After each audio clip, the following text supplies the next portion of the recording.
आज हम स्टार्ट करेंगे क्लास 12th का इंग्लिश ग्रामर का सेक्शन सी पार्ट। आपको पता होगा कि सेक्शन सी पार्ट जो है 25 मार्क्स का आएगा। इसमें से 2 मार्क्स का वन वर्ड सब्स्टिट्यूशन जो पूछता है वही हम आपको पढ़ाएंगे। तो एग्जाम्पल के तौर पे चलिए देखते हैं कि बोर्ड एग्जाम में किस तरह से पूछेगा OWS। आपके बोर्ड एग्जाम में कुछ इस तरह से पूछेगा। यहाँ पे लिखा है 4, लिखा है choose the correct option to answer the following questions.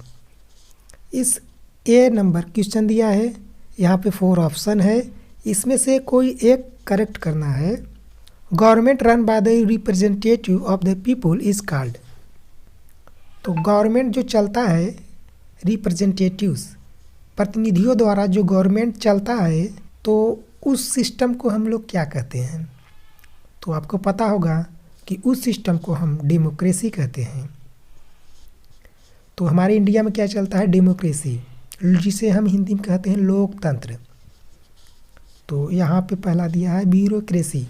Bureaucracy का मतलब होता है नौकरशाही। जैसे IAS अधिकारी क्या है? गवर्नमेंट का एक नौकरशाही है जो। तो ऑटोक्रेसी 2 नंबर दिया है, ऑटोक्रेसी। ऑटोक्रेसी का मतलब होता है जहाँ पे पूरी तरह से पावर एक आदमी के पास आ जाता है, उस सिस्टम को हम ऑटोक्रेसी कहते हैं। डेमोक्रेसी तो आपको पता है इसका आंसर है। अनार्की, अनार्की का अर्थ होता है जहाँ पे पूरी तरह से गवर्नमेंट अपना कंट्रोल खो देती है, तो वहाँ पे अनार्की आ जाता है, वहाँ पे अराजकता फैल जाती है। तो इसी तरह आपको बोर्ड एग्जाम में देखने को मिलेगा। आप पक्का डेफिनेटली आप सही कर देंगे। आपको इमेज के थ्रू इस तरह से याद कराएंगे। तो पहला दिया है a person who does not believe in the existence of God.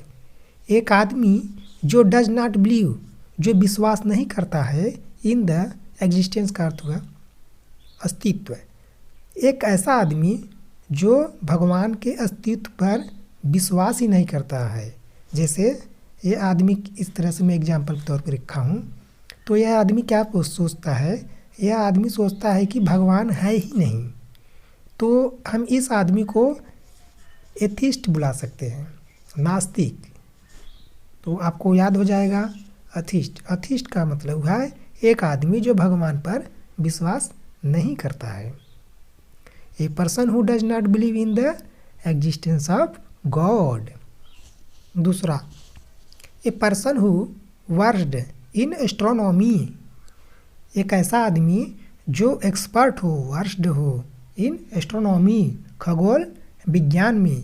एक ऐसा आदमी जो बहुत अपने एस्ट्रोनॉमी में एक्सपर्ट हो, तो वह आदमी कहलाएगा एस्ट्रोनॉमर। जैसे इमेज में दिया है, ये लड़की एस्ट्रोनॉमी में एक्सपर्ट है, तो ये लड़की क्या कहलाएगी? एस्ट्रोनॉमर। एस्ट्रोनॉमर हिंदी में कहेंगे, आपको क्या कहेंगे इसको? खगोल विज्ञानी। तीसरा दिया है a person residing in a country of which he is not a citizen.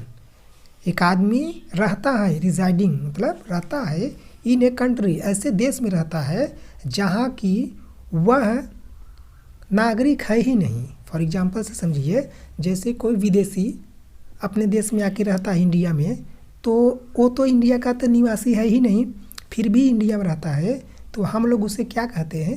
विदेशी कहते हैं, क्योंकि वो इंडिया का निवासी है ही नहीं, लेकिन यहाँ पे आया है रहने के लिए कुछ समय के लिए, तो हमारे लिए वो एलियन हो जाएगा, विदेशी है। जैसे इमेज में क्या दिया है? एलियन।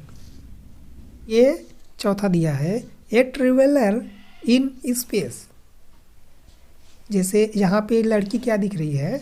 ये अंतरिक्ष में यात्रा करती है या यात्री करती है। तो हम इस लड़की को क्या कहेंगे? इस लड़की को कहेंगे अंतरिक्ष यात्री, और इंग्लिश में कहेंगे एस्ट्रोनॉट। 5वां, government by 1 person only. 1 person, यहाँ पे जोर देना, 1 पर्सन केवल एक आदमी, केवल एक आदमी या केवल एक व्यक्ति द्वारा गवर्नमेंट, केवल एक व्यक्ति द्वारा सरकार। तो जिस कंट्री में केवल एक व्यक्ति पावर में रहता है तो उस सिस्टम को हम कहते हैं ऑटोक्रेसी। ऑटोक्रेसी का अर्थ हुआ एक तंत्र। तो यहाँ पे हिंदी में समझ लीजिए, सरकार का एक तंत्र है जिसमें सर्वोच्च शक्ति एक व्यक्ति के हाथों में केंद्रित होती है। Autocracy is a system of government in which absolute power is held by a single ruler। तो सारी शक्तियाँ किसके पास होता है? सारी शक्तियाँ एक व्यक्ति के पास होता है, तो वो सिस्टम कहलाता है ऑटोक्रेसी।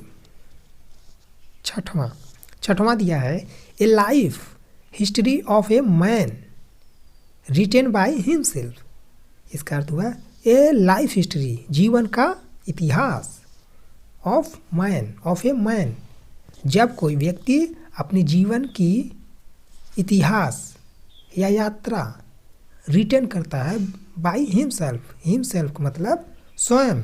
जब कोई व्यक्ति अपनी जीवन यात्रा या जीवन का इतिहास स्वयं लिखता है तो उसे हम क्या कहते हैं? उसे हम कहते हैं ऑटोबायोग्राफी। इसका मतलब है आत्मकथा। उसे हम क्या कहते हैं? आत्मकथा।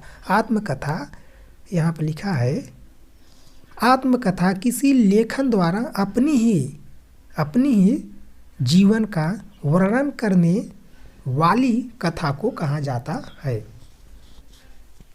सातवां दिया है ए मेडिसिन विच काउंटरैक्ट्स पॉइजन। एक दवा जो काउंटरैक्ट्स का अर्थ हुआ निरोध, रोकना, किसको? पॉइजन को। ए मेडिसिन जो ऐसी दवा है जो काउंटरैक्ट्स करती है पॉइजन को, यानी पॉइजन को रोकती है। तो यदि कोई भी ऐसी दवा है जो जहर को रोकती है तो उसे क्या कहना चाहिए? उसे हम कहते हैं एंटीडोट। एंटीडोट इसका अर्थ हुआ विषहर औषध। जैसे यहाँ पे इमेज में दिखाया गया है कि डॉक्टर इस एक आदमी को एंटीडोट दे रहा है। क्यों? क्योंकि यहाँ पे इसने इसे काट लिया है। आठवां दिया है one who has infinite power.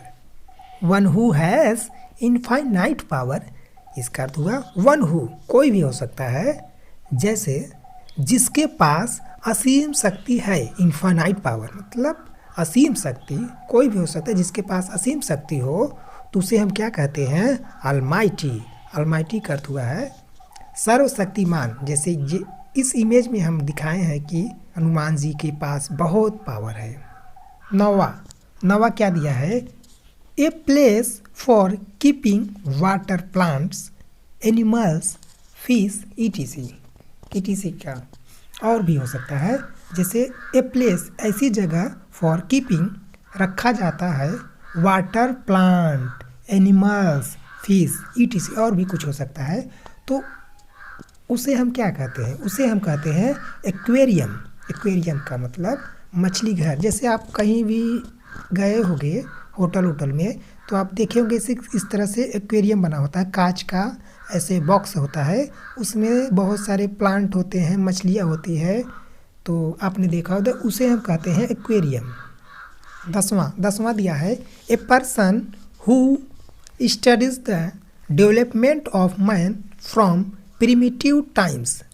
इसका अर्थ हुआ ए पर्सन, ए आदमी जो स्टडीज अध्ययन करता है विकास ऑफ मैन का, किसी मानव जीवन का, फ्रॉम प्रिमिटिव टाइम्स, प्राचीन समय से अब तक के जो विकास हुआ है, मनुष्य के विकास का अध्ययन करता है।